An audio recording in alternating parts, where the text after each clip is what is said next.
রাজনীতিতে যে যত মিথ্যা কথা বলবে সে তত বড় নেতা, যে যত অন্যায় করবে সে তত বড় নেতা। বুধবার হাওড়ার পাঁচতলার এক নির্বাচনী জনসভায় এসে এই মন্তব্য করলেন মিঠুন চক্রবর্তী।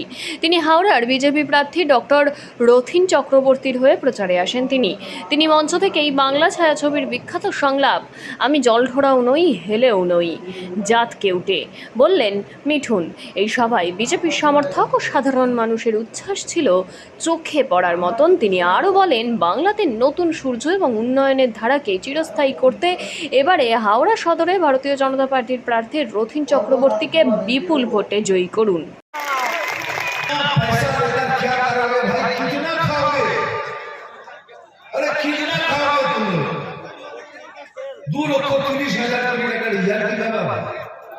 কিন্তু দেবে না। আরে এদের অ্যাকচুয়ালি ভোট দেন ও মুসলমান ভাই বোনরা বলে ওরা দুধ দেয়, তোকে লাঠি খাবো, যে দুধ দেওয়া বন্ধ করবে, লাঠি মেরে দেবো।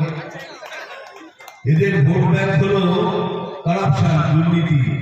আজ দুর্নীতি শেষ, এ সরকারও শেষ। সেই জন্য সবাইকে দুর্নীতি শেখানো। তুমি এইভাবে দুর্নীতি করো, এইভাবে করো। আমি চ্যালেঞ্জ করে বলছি, যারা এই তৃণমূলের ফ্ল্যাগ নিয়ে মিশেলে যায়, 90% লোক কোনো না কোনো দুর্নীতির সাথে তারা যুক্ত। তার মানে কোনো ভদ্র সভ্য সমাজের লোক এই ফ্ল্যাগ হাতে নিতে পারে না।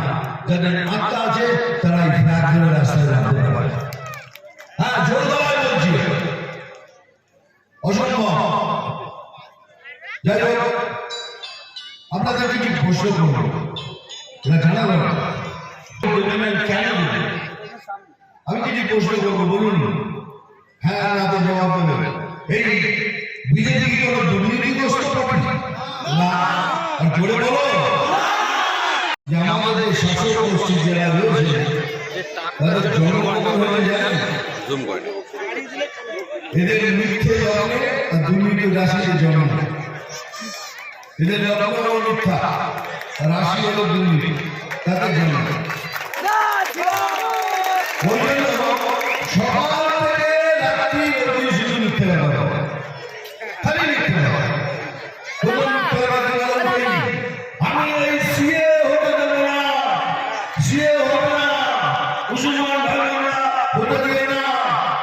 আরে কতদিন ভয় লাগাবে না ওদের ভয় দেখিয়ে দেখিয়ে আজ এতটাই পেছনে রয়েছে যে ওরা এগিয়ে আসতে যাচ্ছে।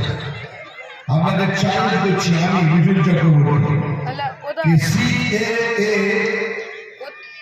নাগরিকত্ব কেড়ে নেওয়ার আইন নয়, এটা নাগরিকত্ব দেওয়ার আইন। যারা এখনো নাগরিক হয়নি তাদের নাগরিক করে দেওয়ার আইন। আর যখন নাগরিক হয়ে যাবেন তখন সরকার থেকে যত কিছু পাবার সব পাবেন। কিন্তু আপনার কি কিছু করবেন না, নাগরিক কি হবে? কার্ড ছাড়া কিছু পাবেন? কিছু পাবেন না।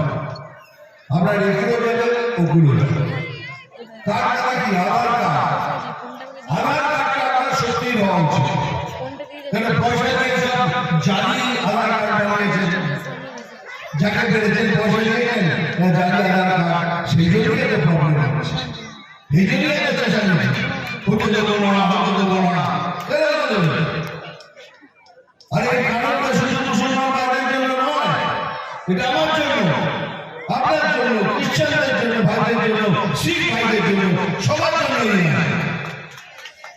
চলুন আমি একটা চ্যালেঞ্জ করছি, যে আছে বলুন তাকে, যদি কারো কাছে সত্যিকারের আধার কার্ড থাকে, সে ওই দেশের নাগরিক, তাকে যদি কখনো কোনো নোটিশ পাঠানো হয় বা তাকে বেরিয়ে যাওয়ার কথা বলা হয়, আমাকে ডাকবেন, এই মাঠে থুতু ফেলবেন আর আমি চাটবো।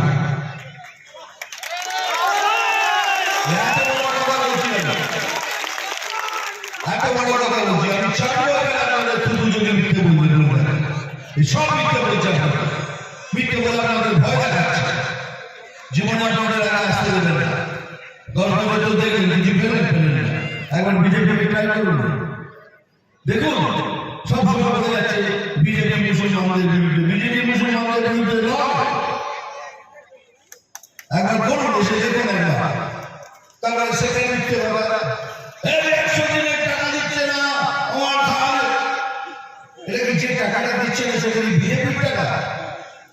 বিজেপি কি আপনার পয়সা ধরে রেখেছে? না, পয়সাটা ধরে রেখেছে ক্যাট। ক্যাট মানে হলো CAG, এমন একটা সংস্থা আছে যাদের কাজ হলো সমস্ত রাজ্যে পয়সার হিসেব নেওয়া। সেটা রাজস্থান হোক, মধ্যপ্রদেশ হোক, বাংলা হোক, মহারাষ্ট্র হোক, সমস্ত রাজ্যের পয়সা ওরা হিসেব নেয়। আর যখন হিসেব মিলে যায় তখন তারা বলে এই রাজ্যটা এত টাকা দাও, এই রাজ্যটা এত টাকা দাও। খালি পশ্চিমবঙ্গকে বারণ করেছে, কেন এদের হিসেব মিলছে না। আর কত টাকার হিসেব জানেন? 100 নয়, 1000 নয়, 1 লাখ নয়, 1 কোটি নয়, 100 কোটি নয়, 1000 কোটি নয়, 2,30,000 কোটি টাকার হিসেব দিচ্ছে না। 2,30,000 কোটি, তারপরে হিসেব নেই। আর কি করে দেবে?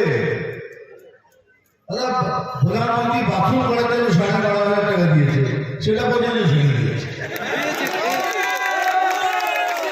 কি দেবে? এরা দিতে আসেনি, এরা দিতে এসছে। এবার সময় এসছে পরিবর্তন করুন, আগের দিনের পশ্চিমবঙ্গ খুবই খারাপ হবে, তখন আমাদের এত কিচ্ছু থাকবে না।